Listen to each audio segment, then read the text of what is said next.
Sebenarnya bukan yang mana yang untungnya lebih besar, namun ada beberapa faktor lain yang wajib kita perhitungkan.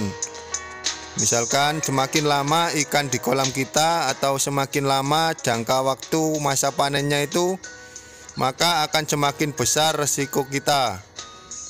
Misalkan resiko terhadap penyakit, hama, dan kematian yang lainnya. Itu juga faktor yang penting yang harus kita perhitungkan.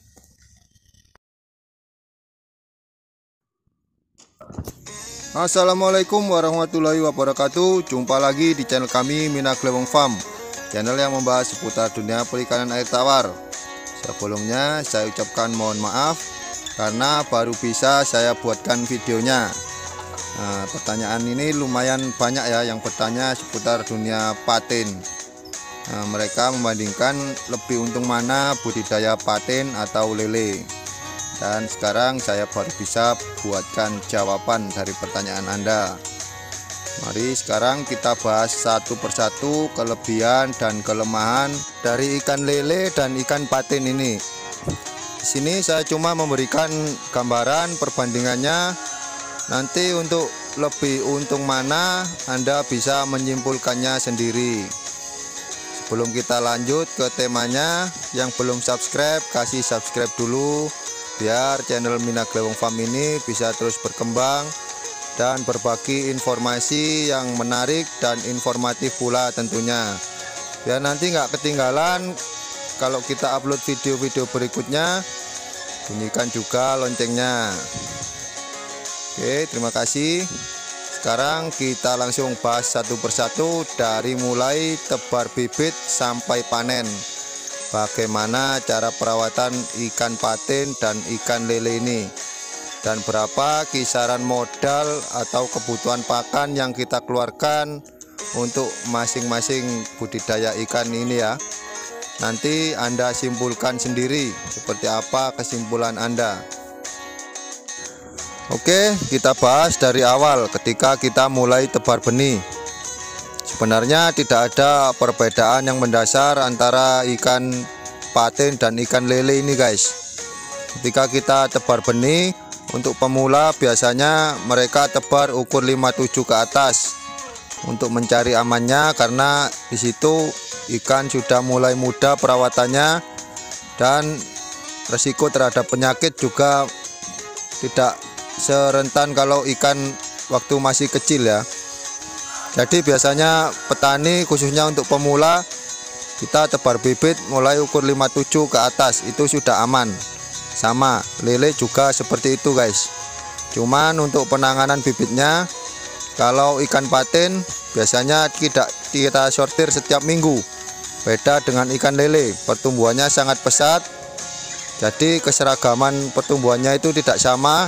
Kita membutuhkan sortir karena ikan lele juga sifatnya kanibal. Kalau patin tidak guys. Jadi setelah kita tebar, kita biarkan saja, kita rawat. Nanti setelah agak besar, biasanya kita tebar di kolam yang lebih luas. Perlakuan ini sama antara patin dengan lele. Lalu yang kedua, kita bahas tentang penyakit. Kalau untuk ketahanan tubuh, kedua ikan ini memiliki karakter hampir sama. Kedua ikan ini sangat tahan terhadap penyakit dan perubahan cuaca atau iklim yang ekstrim ya. Ikan ini sangat bandel guys, ikannya karakternya kuat.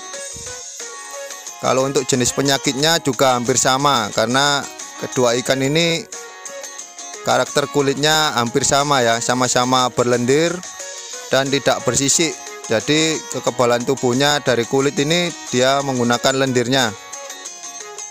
Dia bisa menangkal atau membunuh bakteri-bakteri yang datang yang mau nempel di kulit.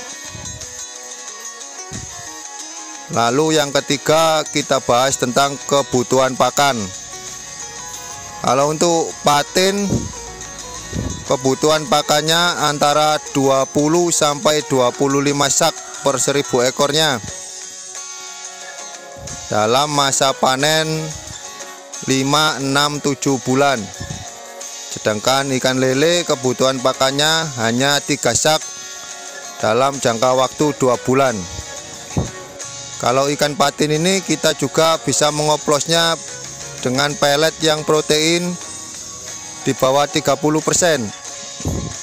Misalkan kalau saya ini pengalaman real, kalau pagi saya kasih pelet yang 30% ke atas, dan kalau sore saya kasih pelet yang proteinnya 25%. Hal ini untuk menekan biaya, karena pelet yang proteinnya rendah harganya lebih murah tentunya.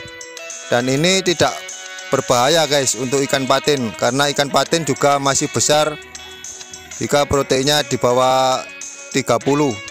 Jadi kita kasih protein yang antara 20 sampai 30% ya.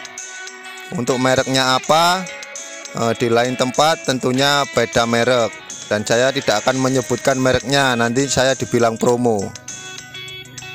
Kalau untuk ikan lele ini proteinnya harus di atas 30% guys.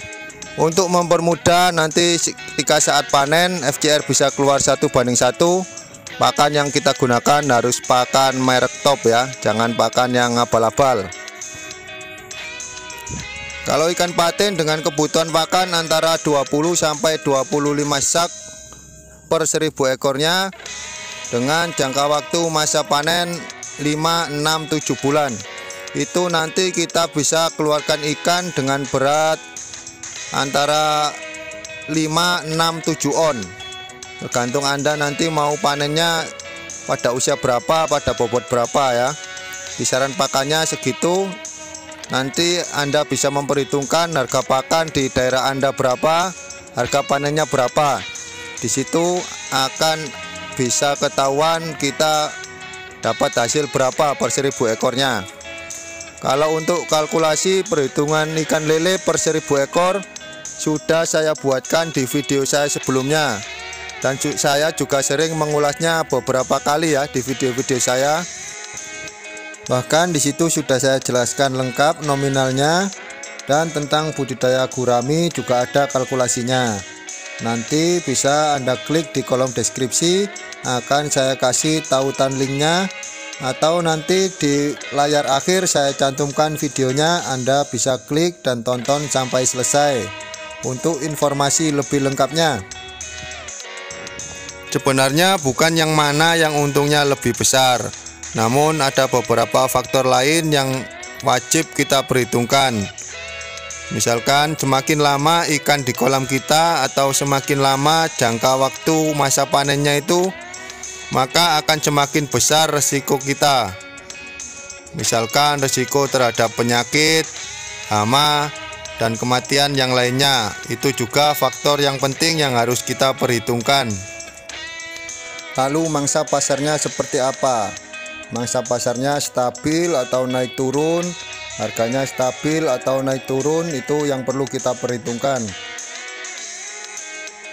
Dan satu tambahan lagi yang paling penting, ikan lele memiliki angka kematian lebih tinggi daripada ikan patin, dikarenakan ikan lele memiliki sifat yang kanibal, kalau ikan patin tidak. Cuma dari situ bedanya. Oke, sekian yang dapat saya sampaikan, semoga bermanfaat. Jangan lupa subscribe, like, dan bunyikan loncengnya. Salam sukses petani ikan air tawar. Wassalamualaikum warahmatullahi wabarakatuh.